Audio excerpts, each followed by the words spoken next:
We are just now hearing from Jalen Carter, the man who could go first overall in this year's NFL draft, on the new charges he now faces connected to the death of his college teammate and a staffer at the University of Georgia a couple of months ago. In just the last couple of hours, Carter's tweeting out he plans to go back to Athens to answer for these two misdemeanor charges he now faces for reckless driving and for street racing. He says there's no doubt in his mind he's going to be fully exonerated. The charges add something to the narrative here of what happened on January 15th, when Devin Willock and Chandler LaCroix died not long after the Bulldogs celebrated their second straight national college championship. Police now say that Carter's Jeep and LaCroix's Ford shifted lanes a bunch of times, going way past other drivers, that they were racing, essentially. A new toxicology report shows LaCroix's blood alcohol level was more than twice the state's legal limit.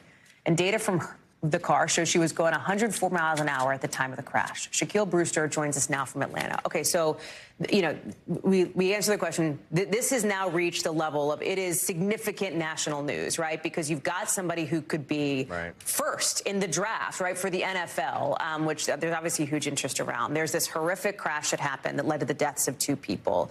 You had Jalen Carter canceling a press appearance today at the Combine here. What else do we know about all of this and the pieces here? Yeah, and let's just underscore what that means. He's canceling an appearance at the Combine. This is where you are getting scouted. You're getting recruited by NFL teams.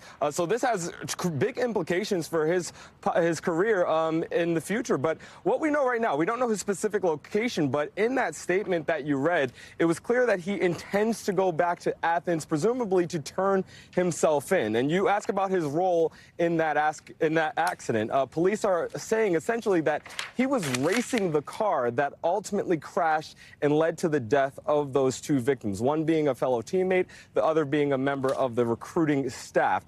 We don't know much more beyond that, but according to police documents reviewed by local media here, a local newspaper, they say that police were able to determine through surveillance video that this was not a single car crash as was initially reported.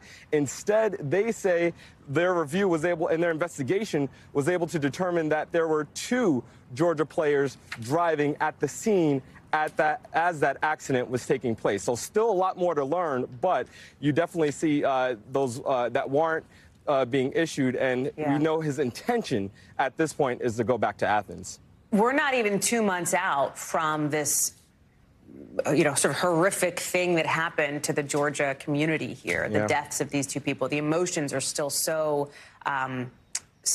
raw at this point. We heard from Nolan Smith, who's another Georgia player, who was emotional on this, emotionally remembering his late teammate. Watch. This is the first time I'm talking about it, and that's my guy. You know, when that's one person that never did anything wrong, and I got sensitive in Cincinnati. I get sensitive talking about it just because I love him. We're also hearing from Carter's coach, too, yeah?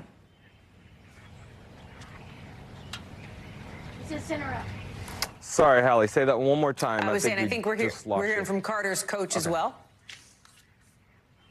We are, Hallie, and you mentioned the emotions that you're seeing here. I mean, remember, this accident happened as they were celebrating their second national championship. Earlier in the day, there was a parade as they were going through town. So, of course, the community is devastated. And the coach saying today, I want to read this statement. They're saying the charges announced today are deeply concerning, especially as we are still struggling to cope with the devastating loss of two beloved members of our community. The coach goes on to say, we will continue to cooperate fully with the authorities while supporting these families and assessing what we can learn from this horrible tragedy. You know, the initial statement that we got from UGA after this accident, they wanted to underscore, while of course still being sensitive to the crash, they wanted to underscore that none of the victims were engaged in any official team activities, and they did say that they were doing their own investigation to see if there were any policy changes that the school and that the athletic department can go through in the wake of this tragedy. Definitely an emotional moment for that community, Hallie. Thanks for watching our YouTube channel. Follow today's top stories and breaking news by downloading the NBC News app.